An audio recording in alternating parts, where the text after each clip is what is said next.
guys, welcome back to EZ Farms. Today we're going to be taking a look at our automatic infinite fuel farm. Very similar to our previous build with a couple of minor changes and a couple of major additions, as you can see. Let's go ahead and get started with the materials list. What you're going to need to start this farm is about a stack of blocks, 2 stairs of any kind, 6 sand, 2 smokers, 6 glass panes, 4 oak signs, 4 chests, 6 hoppers, 3 observers, 2 pistons, 4 sticky pistons, 2 redstone repeaters, 1 lever, 2 redstone torch, about a quarter stack of redstone dust, some kelp, and 2 buckets of water. Now, additionally and optionally, you'll find out later, you're going to want to have a stack of blocks, an extra stone stair or any kind of stair, 5 more hoppers, 1 crafter, 1 dropper, 3 more levers, 1 more redstone repeater, a redstone comparator, about another quarter stack of redstone dust, a piece of soul sand, some more kelp, and another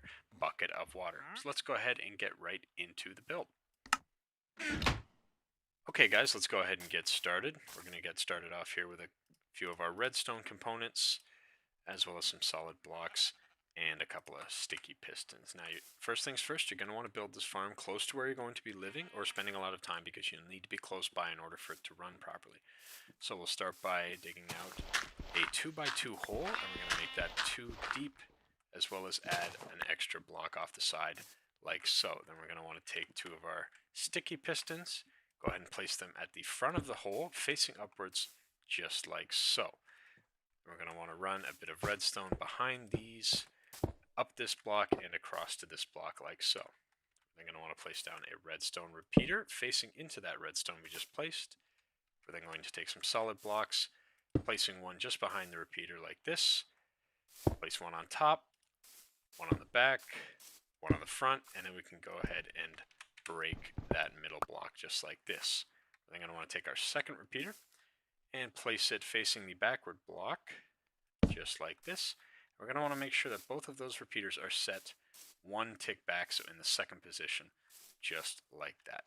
We're then going to take a redstone torch, put that on the front side of the middle block, place a redstone dust just underneath the rear block, like so. And then we're going to want to go ahead and place a lever on the front, just like this. Go ahead and flick that to off for now. So you should have seen there, it would start pulsating. These 2 pistons should be extended. And then flicking that lever up and down will turn the clock on and off, making those pistons repeatedly extend. Okay, so once you've got those pistons and the clock in place and everything is working properly, you're going to want to go ahead and come over to the rear block here and just place 2 more blocks off the side towards the center of the farm like this. We're then going to take our last 2 sticky pistons and place them on that block facing forward towards the front of the machine, just like this. We're then going to come up to the top of the machine and place redstone all along the back line, just like this. Those pistons should then extend. And then if we come across to the front of the machine here, we will see that indeed they pulsate as well. We're then going to go ahead and take our last redstone torch and place that on the side of this last piston here. It should deactivate immediately. We're then going to come around to the top again. We're going to go ahead and take our observers and place them in a stack 3 high from the top of this torch facing downwards. So go ahead and stand on this piston here. Just jump in place. And we want to go 3 high with them just like that. All the arrows on the side of the observer should be facing upward. Okay guys, once you have your 3 observers in place there, we're going to want to go ahead and take our last 2 pistons. We're going to place them beside the top observer, pointing towards the middle of the machine, but making sure that they face forward just like this. We're then going to want to come around to the back of the machine, build up a few blocks, and then make sure we put redstone from the top of the top observer across both of the pistons like this. Okay, now that we've placed those 2 pistons and the redstone across the top, go ahead and give the old redstone clock here a turn on, and you should see all 3 sets of pistons pulsating out of order just like that. Go ahead and turn that off there. We're going to want to go ahead and take our sand, and we're going to place that in starting on top of the 2 bottom pistons. Oh, we'll also need a couple of blocks in front of these pieces of sand, so we can place 2 more sand blocks on top of those. We'll then come around to the top of the middle pistons and place our last 2 sand blocks on top of the extended portion of those pistons. Perfect. Okay, now that all your sand is in place, we're going to go ahead and box in the top section. Now we're going to start with 2 blocks on the front of the top 2 sand, just like this. We're going to go ahead and build out from the side of the sand 1, and bring that forward 2 blocks just like that, and the same thing on the other side, 1, 2, 3. We're then going to come around to the top of the machine once again, and we're going to build up each of these 2 sides 3 wide and 4 high. So 1, 2, 3 more blocks up. 1, 2, 3, 1, 2, 3, 1, 2, 3.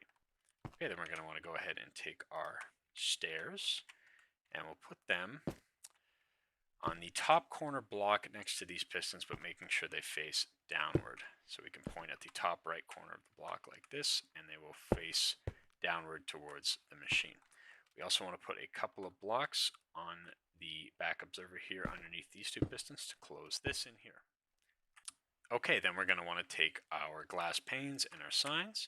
We can start by placing 2 oak signs on this wall here on the middle blocks, 1 at the top, 1 in the middle, and we'll do the same thing on the other side, 1 at the top, 1 in the middle. We can then hop out of the machine and place our glass panes 3 down each side, just like this, excluding the bottom block, and you should have a nice 3x2 on the front of the machine like that. Okay, once we've got the machine enclosed like that, we're going to want to go ahead and start with our chests, our hoppers, and our smokers. We're going to go ahead and start by placing 2 smokers on the front of these 2 sand blocks, like so. We're then going to want 2 hoppers on the top facing into them, so go ahead and crouch, jump, and place, crouch, jump, and place, and the spouts of those hoppers should be pointing downward into the smoker. I'm going to want to take a chest and place it across the front of these 2 hoppers. 1, 2, just like that. We can then take 2 more hoppers and place them from this chest facing into the front of the smokers. Go ahead and crouch, and you can place those 2 just like that. Under those 2 hoppers, we're going to want to take a couple more chests and place them down below just like that. We can then come around to the back of these chests and place our last 2 hoppers facing into this chest. Once again, make sure the spout is facing into this chest. Okay, once you've got your chests and your smokers and your hoppers all set up, it's probably a good idea to build a little staircase up to the top of the machine, just so you can access the top at any given time. But for now, we're going to take our water buckets and our kelp. We're going to want to go ahead and take first water bucket and waterlog these stairs. 1 there and 1 there. Now the water should come out of those stairs downward and flow underneath the signs and forward just like that. Make sure nothing's coming out of the back. And then we can go ahead and place a couple of kelp on our sand blocks. Okay, and that is our machine pretty much done. We've got our kelp placed in there. If we go ahead and give it a flick on, you'll see our kelp starts growing as soon as the pistons and the sand update the block that the kelp is sitting on. It instantly grows the kelp, and at the top of the piston breaks the kelp. Water helps it flow into the hoppers and go straight into the smokers. Now, for this farm, you do need a little bit of fuel to get it started, so I'm going to go ahead and put some coal in the top chest. This will flow directly into the smokers and start cooking our kelp. So that on both sides, and at the bottom, we'll get our dried kelp. Now, for this to be an infinite fuel farm, all you need to do is take that dried kelp, craft it into dried kelp blocks, which can be used as fuel in the smokers. You can just stick those back up in the top chest, and they will go straight into the smokers and burn more kelp for them. Okay, now our machine is working as intended. Let's go ahead and give it a quick pop, just because it's a little loud. So now it will be pushing kelp into our smokers, smoking it, and then giving us infinite dried kelp, which we can craft into blocks, placing in the top chest, which will burn more dried kelp. Now, if you want to take this farm to the next level, we'll go ahead and grab our optional items. As stated before, a couple more buckets of water there. Now we'll come back over to our machine, and what we're going to want to do is we're going to create a autocrafter, which will autocraft dried kelp blocks and place them in the top chest automatically for us. So we're going to start by coming to the front chest here, coming out 2 blocks and digging from here. We're going to make a 5 wide 1, 2, 3, 4, 5. And 4 deep. 1, 2, 3, 4. And we're going to dig that all the way out, all the way under this hopper and under this chest like this. And we're going to go ahead and dig that 2 down all the way. Okay, once we've got our nice 5x4 hole 2 deep, we're going to come to this back corner under our chest and hopper. We're going to dig down a little trench 3 wide here. Dig out this block and this block. We're going to go back 3 blocks and then poke up to our bottom pistons here. Okay, now that we're done digging, we're going to go ahead and we're going to want to take our redstone dust as well. And we're going to start with the auto-crafting portion here. We're going to start by placing a crafter. Make sure you stand in this back corner here and face this block here. We're going to place it right there, and its mouth, or whatever you want to call it, should be pointing towards the hole. I'm going to take a hopper, place it on top, just like so, so the dried kelp will flow from this chest into the crafter. We're then going to take our comparator. We're going to place that facing this way off the back of the crafter. And we're going to go ahead and place our redstone dust. 1, 2, 3, 4, 5, 6, 7, 8, 9. We're going to take our repeater and point it directly into the crafter. As you saw there, it spat out a dried kelp block. So what the crafter does with the comparator is the comparator will check how many slots of our crafter are filled up. And if depending on how many there are, it will send out a redstone signal of that length. So this is sending out a 9-block redstone signal all the way around here, and then we need just the extra repeater to get it 1 more block to the crafter. Once the crafter is powered, it will spit out a block. Now this should happen repeatedly, but because we've got it filled up right now, it'll only happen once. Okay, once your crafting setup is in place and good to go, we're actually going to dig out a few more blocks here just for easy access. We're then going to need our dropper for this. We're going to go ahead and come to the back of the trench and feed some redstone from the back pistons down here. 1, 2, 3.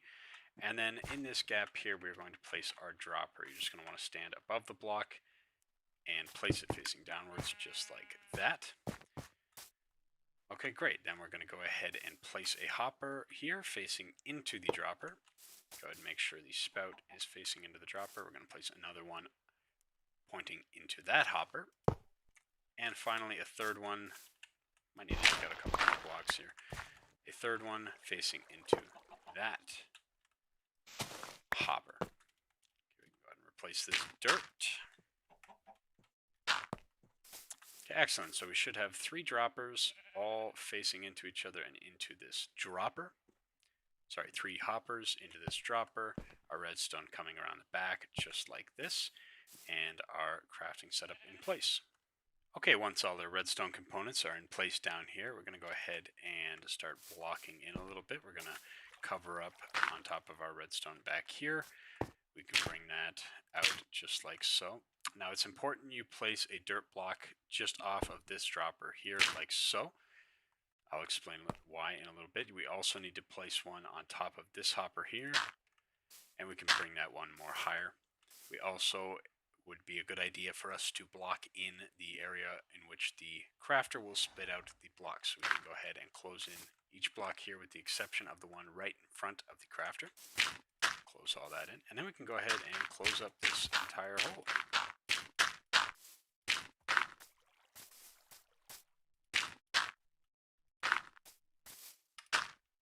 Once we have our hole all nice and covered up, we should still have a 1x1 hole here down to our dropper. If not, it should just be 2 blocks off of this solid block here. We're going to want to go ahead and place a dirt on top of our dropper, and then we're going to go ahead and extend this hole upward to the top here. This is going to be the start of our bubble column. Now, you can make this out of any block you want. I'm just going to use the solid blocks, but if you want to use glass to make it look kind of nice, go for it. But make sure you use glass blocks, not glass panes. So we're going to extend this hole upward. We're going to go up 4 blocks from the ground level on this side. So 1, 2, 3, 4. We're going to go 4 high on this side. 1, 2, 3, 4. And we're only going to go 3 high over here. We're then going to bring the wall around just like this. We're going to got one more this side, more here, one more there. We're then going to want to place a hopper feeding into our top chest, just like this. And then we can go ahead and partially box in this hopper. We're going to place a temporary block there for now. Place our stairs on the front of this block we just placed because we still need our chest to open, so this can't be a solid block. But it should stop our water from flowing out past the hopper here. Okay, once we have our little wall built up all the way around to our hopper here, we're going to want to go ahead and take our kelp, our water, and our soul sand. And what we're going to start with here is our water bucket. We're going to want to place this against the back block like so. That should flow all the way around to the hopper. I'm going to take our kelp and we're going to swim down to the hole here and place kelp from the dirt all the way to the top. This should create source blocks all the way up. We can then go ahead and break that down. And then on the bottom here, we can go ahead and break our dirt block, and we're going to want to replace that with soul sand.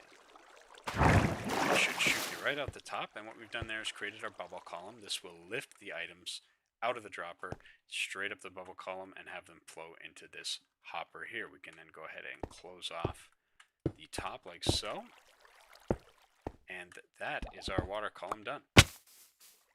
Alright, and that is pretty much our full machine done. So as we said before, the kelp will be collected by these two hoppers here, fed directly into our smokers. The fuel from our top chest also fed into the smokers, and then the dried kelp will flow out the bottom into this large chest here. The way we have it set up now, the dried kelp will automatically be put into the crafter and instantly crafted into dried kelp blocks, which will flow up our water column, across, through this hopper, and back into our fuel chest. If you ever need to restart this farm for whatever reason, you can just place a little bit of fuel in here and it'll get fed back into these smokers. Now to take it another step further, you can place a couple of blocks on the front of the hoppers here, and then we'll take our levers. I lied before, we only need the 3. We'll place one in front of this hopper down here on the left side of the chest, and a couple more on the front of these blocks. Now what these will do will power on and off the hoppers for the bottom chest and the top chest. So if we ever need just dried kelp, we want it to be in this chest here, we can simply flick this lever. It will deactivate the hopper underneath this chest, and the dried kelp will simply be stored in this chest. So if you ever need the dried kelp, it's right there for you. Click it back forward and it'll begin feeding back into the autocrafter. When the fuel comes up at the top and drops into this chest here, if we want to collect that, we'll simply flick off these hoppers here to prevent it from being fed back into the smokers. And then the dried kelp blocks will simply be stored in our large chest here so we can retrieve them. If you run the machine for a little while, these will fill up. The hoppers will get full of dried kelp blocks, and then they'll simply be there anyway. But if you ever need to take them right away, just go ahead and flick those levers off. Okay, so we just ran a bit of a test there. We found that we were making a little over 150 dried kelp blocks per hour. Again, the good thing about this machine is as long as you're in the area, you can keep it running for as long as you like. If you are going to leave the area, just remember you got to turn the machine off first. Otherwise, the sand down here will duplicate and the kelp will break. Every now and again, the kelp will break anyway. Just come around back to the top of the machine and you can replace it from up here, no problem. If you leave it running a little too long, you'll find that these hoppers do get a little backed up with kelp, so you might just need to shut the machine off for a little while, let it cook some more, and feed a little bit more dried kelp block. Now the dropper down here to the bubble column will only function if the machine is on, so if you're not seeing your dried kelp blocks appearing in this chest or in the smokers, just flip the machine back on. You'll hear that dispenser, or dropper rather, just start to go once again, and then all your dried kelp blocks will start appearing up there. Alright guys, there you have it. That is our automatic infinite fuel farm. Thank you so much for watching. Go ahead and like and subscribe.